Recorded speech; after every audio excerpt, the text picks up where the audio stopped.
ministro Gilmar Mendes, do Supremo Tribunal Federal, suspendeu o pagamento de benefícios a juízes e promotores. A decisão determina que os chamados penduricalhos só podem ser pagos se tiverem sido aprovados por lei.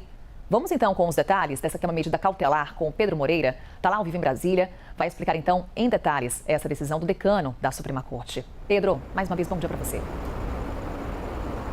Oi, Carol. Ótimo dia para você, ótimo começo de terça, para quem está com a gente. Olha, essa era uma ação que tinha sido movida pela Procuradoria-Geral da República, que contestava leis estaduais do estado de Minas Gerais, que tratavam dos salários, tanto de desembargadores do Tribunal de Justiça de Minas, quanto dos procuradores e promotores do Ministério Público.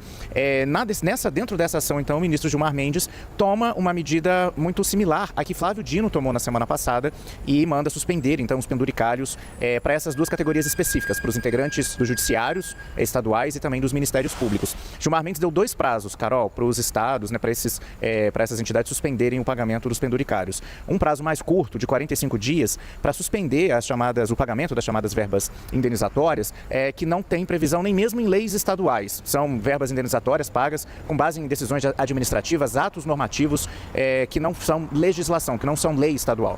E aqueles penduricários que até têm lei prevista, mas leis locais, para esses o prazo de suspensão tem que acontecer dentro de 60 dias. O ministro Gilmar Mendes, no entanto, Carol, nessa mesma ação, ele não atendeu um pedido da Procuradoria-Geral da República que contestava uma lei de Minas Gerais que vincula diretamente o salário dos desembargadores do Tribunal de Justiça do Estado ao salário dos ministros do Supremo Tribunal Federal. Essa lei determinava que os salários dos desembargadores mineiros seria equivalente a 90,25% do salário dos ministros do Supremo, que hoje é a referência para o salário, para o teto do funcionalismo público no país. Para o ministro Gilmar Mendes, essa vinculação pode acontecer de forma automática, como prevê essa lei, porque esse escalonamento dos salários, tendo como base o salário dos ministros do Supremo, está previsto na Constituição. Então, o ministro Gilmar Mendes permite que essa vinculação seja feita diretamente, ou seja, toda vez que o salário dos ministros do Supremo aumentar, o salário dos desembargadores de Minas Gerais também vai aumentar na mesma proporção, desde que se mantenha equivalente a 90% dos salários do STF. Mas os penduricários estão suspensos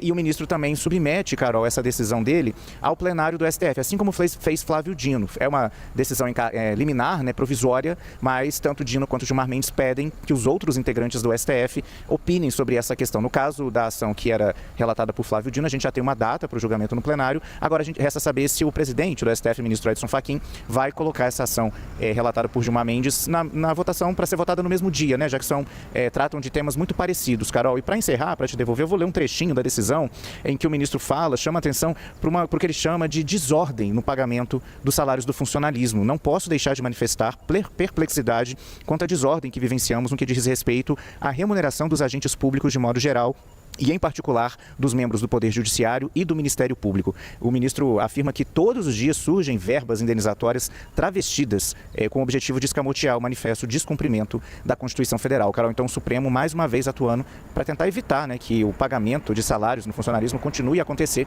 acima do teto constitucional, que a gente lembra hoje é de R$ 46.300, Carol. Olha só, uma decisão bem importante do Supremo Tribunal Federal, o STF, está mexendo com as estruturas do Judiciário e também do Ministério Público. O ministro Gilmar Mendes simplesmente determinou a suspensão dos chamados penduricalhos, para entender direitinho o que essa decisão significa na prática.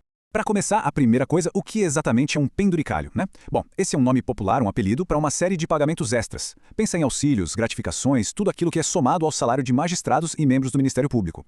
A justificativa, em tese, é que essas verbas servem para compensar despesas que eles têm por causa do trabalho. Aí vem a pergunta de $1 milhão. Se servem para compensar gastos, qual é o problema? Por que esses pagamentos viraram uma bola de neve tão grande que precisou de uma intervenção do STF? Pois é aí que a coisa começa a ficar mais complexa. Então, vamos direto para a raiz do problema, o desequilíbrio que todos esses pagamentos acabam criando no sistema de remuneração do serviço público como um todo. O próprio ministro Gilmar Mendes, na decisão dele, foi bem claro. Ele disse que existe um enorme desequilíbrio causado por essa prática. Essa frase, gente, já dá o tom da gravidade e da urgência por trás dessa medida. Agora, olha que contraste interessante. Por um lado, a gente tem o que a Constituição prevê, um sistema nacional, único, para garantir que o tratamento seja igual para todo mundo, a tal da isonomia, e também a independência do judiciário. Mas na realidade o que a gente vê? Cada estado, cada tribunal, cada Ministério Público criando suas próprias regras, seus próprios pagamentos extras, e isso vira uma fragmentação que torna a fiscalização e o controle em nível nacional uma tarefa quase impossível. Ok, então diante desse cenário, como é que o Supremo agiu? Vamos ver agora em detalhes os pontos centrais da decisão liminar do ministro Gilmar Mendes. O X da questão aqui é que a decisão bota a ordem na casa em 3 passos bem claros. Primeiro, quem manda é a lei federal. Pagamentos extras só podem ser criados se o Congresso Nacional aprovar. Ponto. Segundo, o papel dos conselhos como o CNJ e o CNMP fica bem mais restrito. Eles só podem regulamentar o que já está na lei, não podem mais inventar benefícios do nada. E terceiro, super importante, transparência total. Qualquer regra precisa ser cristalina, especificando a base de cálculo, o percentual e o limite máximo de qualquer benefício. E olha, a decisão não ficou só na teoria não. Ela veio com prazos bem definidos e consequências bem sérias para quem não cumprir. Vamos ver como isso vai funcionar. O primeiro prazo é esse aí, 60 dias. Tribunais e ministérios públicos estaduais têm exatos 2 meses para parar todos os pagamentos de penduricalhos que foram criados com base em leis estaduais. E para aqueles pagamentos que foram criados por decisões internas, ou seja, atos administrativos das próprias instituições, o prazo é ainda mais apertado, só 45 dias para suspender tudo. E se não cumprirem os prazos? Bom, aí a coisa fica séria. Quem continuar com os pagamentos pode responder por ato contra a dignidade da justiça, enfrentar investigações disciplinares e até criminais, e ainda por cima ter que devolver todo o dinheiro recebido indevidamente. O recado foi bem direto. Agora, para a gente ter a visão completa, é muito importante entender que essa decisão não é um caso isolado, sabe? Ela faz parte de um movimento maior dentro do próprio Supremo.